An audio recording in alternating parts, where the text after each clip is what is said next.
What's up, everybody? My name is Nick Kwach, actor, writer, and all nice things. Please, if you have not subscribed, hii channel, like, sijui unaona nini, cinema yako unaitolea wapi? Because if you have not subscribed to Alboa Cinema, this is where you will get everything. So subscribe. Ni wewe naongelesha. Subscribe. So now, karibu to Alboa Cinema. It's been a moment. I took some time off. I'm trying to finish up some projects, but you know, this must continue. I just don't want to be that guy that you start, you stop. I've done that a few times, but sasa naendelea. This particular film, the trailer was released two months ago, but the film itself is like a week. It's been out for about a week now. As you can see here, it had 30 million views. There's a decent ratio, you know, likes and dislikes. It seems the trailer was liked fine. I'm not going to review it. I'm going to review what came out of this, because the film is doing horrendously bad. Let's see, where is that Rotten Tomatoes? You see that Rotten Tomatoes. It is rotten. Here, it's a 2 out of 5, 31% from the audience, which verified audience, by the way. They have a way of verifying when you buy the tickets. And the critics also are even harsher. 28% audience, all audience 33%, all critics 33%. So it's a 33%. That, I think, can be boiled down to a number of things. Now, the first Joker made, the 2019 version, made $1 billion. Let's just Joker box office. Joker box office. Not Folie, Deux, Joker 2019. 2019 box office. Let's see that. Huh? Talking about these people. Why are they hiding the? I'm not saying Joker 2019. Okay, let's see that. Oh, $1.079 billion it made. They spent 55 to 70 million. So on what year is that? Yeah, on the, how much was it? Joker 2, yeah, it was. Joker 2 was $200 million. It had Harley Quinn, was played by, mama naitwaje? Lady Gaga.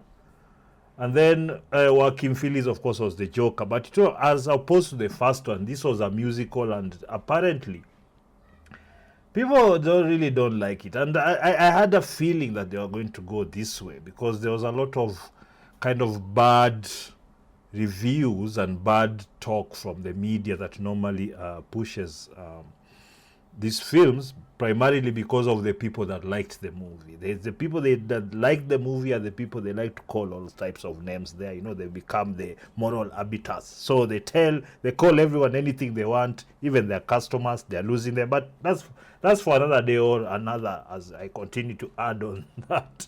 Now, that $200 million. So for these guys, first of all, you know, this is production budget. So they've spent about $350 to $400 million for this movie to come out. So for this movie to actually break even, it has to make something like $800 million. My friend.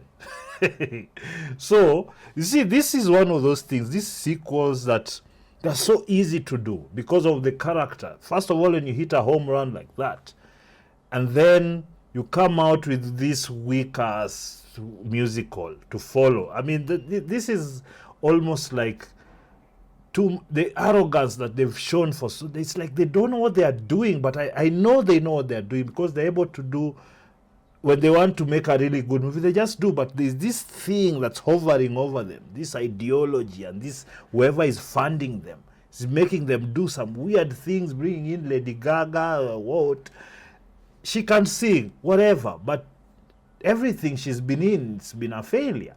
So at this particular moment, I just thought, because us lowly filmmakers, you know, like something like this with a home run, if they gave me this with a quarter the budget, it will make $1 billion because it's so easy. First of all, this is like the main villain of Batman. But before I go there, there's something I wanted to show you guys here. The box office return. So obviously there are ways that they're able to predict earnings.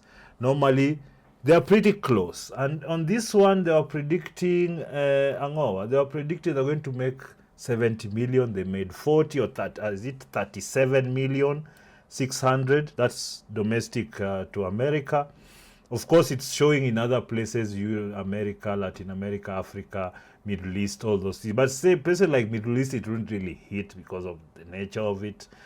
And then they made, so what they are seeing, what they are talking about right now is that it might lose $100 to $200 million because of the slow, where are these people saying? Yeah, the slow. So let me just read a little bit from this Variety article that kind of explains a bit. It's not going to tell you why, but you know, like they say, Joker, Folie à Deux. Genre bonding, blah, blah, blah. So opening to number one of 40 million, but it's saying number one is not really saying much because the films, the movies, the other movies that it's competing with have been there for a bit. So even they're not really that good. So initial projections of 50 to 65 million, a range that was already revised down in the subsequent week since Joker 2 landed in pre-release. So they do pre-release, you know, they said 70, then they say, the people have watched and the response, let's take it down a bit. So you, at the same time, you understand that how this is actually a real business, not like we treat it like a hobby. So they have all these projections like any other business. They have all this, they have to look at the market and the customer base and whatnot. So the predecessor, 2019 Joker, which set an October record, 96 million at the time. By the way, you see here, they spent 50 to 70 million. So by that time, even the first weekend, was it? It had already kind of was all the way into making back all its money. As for Folie à Deux, the start is disastrous for Warner Brothers considering the blockbuster success of the original. So the poor word to mouth, actually most people don't know that word to mouth is what actually makes a film successful. Your initial marketing is to get as many people interested as possible, but the people who watch are the ones that are going to even sell the film even more, like, hey, you gotta see. That's why most of these films make $1 billion, because it's over a month or two that people are told, hey, you need to see that, and they go, and that's how word of mouth is mostly the biggest, just for filmmakers who don't know. So there's the problem, because the R-rated sequel carries a substantial, that budget I was telling you. So those ones I was telling you, according to so it needs to generate at least $450 million to break even. Actually, it's more like 800. They've ignored the marketing. Anyway, so let us go back to right now. It's made $114 million in total. So they're halfway there, say, to their budget. I don't think they're gonna get there. I don't think, because they are going to the second weekend, and the second weekend, the drop might be extremely significant, like, you know, from the initial, the drop in terms of customers or viewers or people paying the tickets.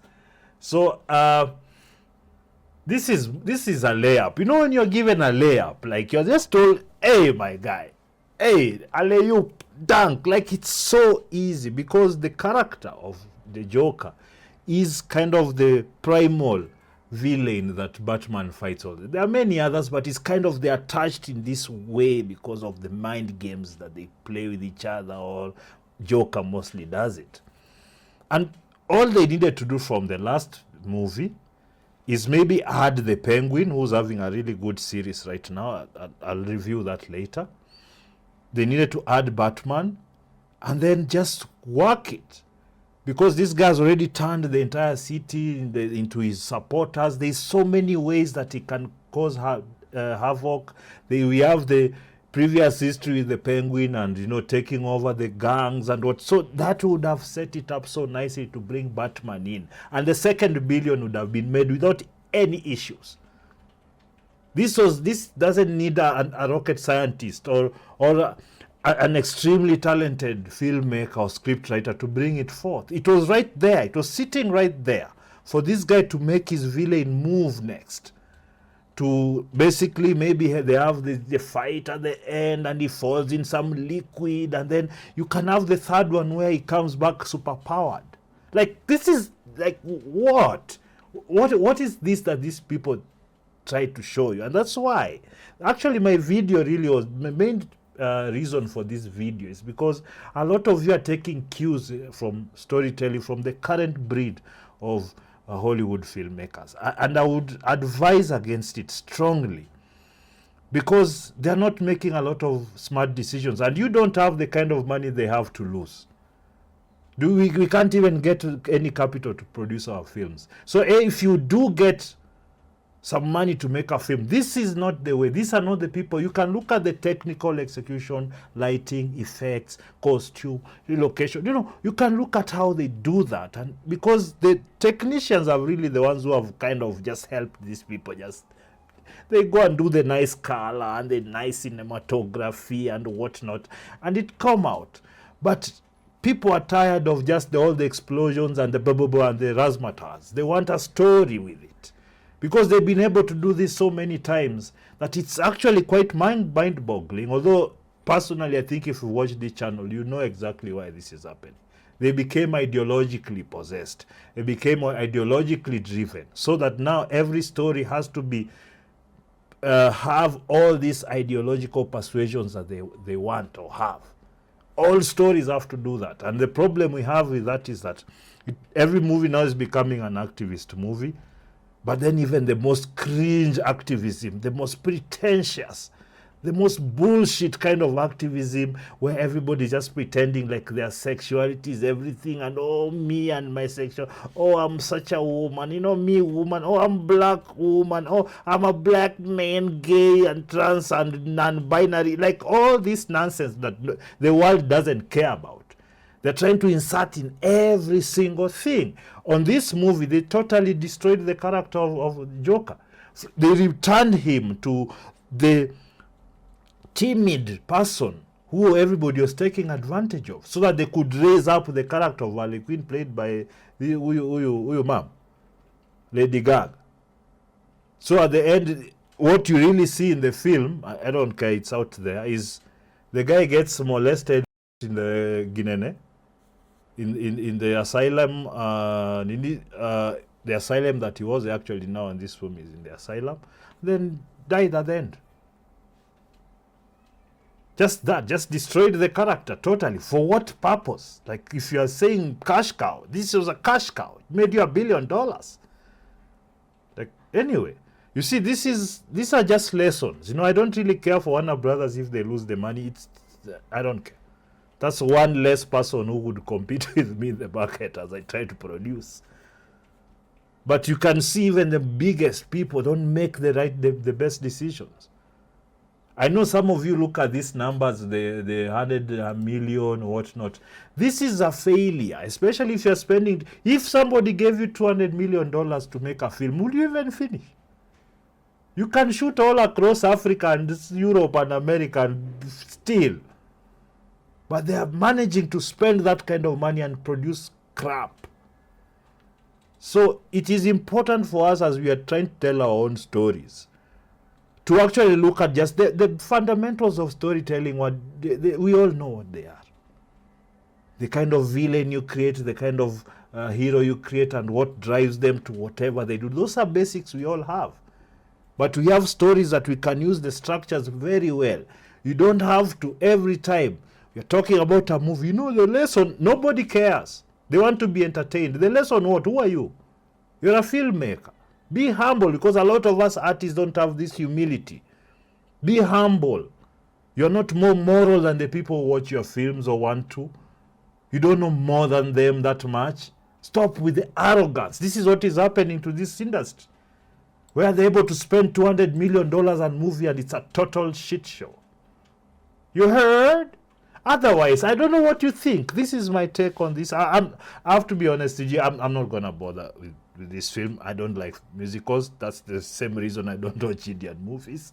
I just don't like where I'm watching a film and then all of a sudden people are singing in the middle of it. It just takes me out of that immersion. It takes me out of the storytelling. I've tried. I can't.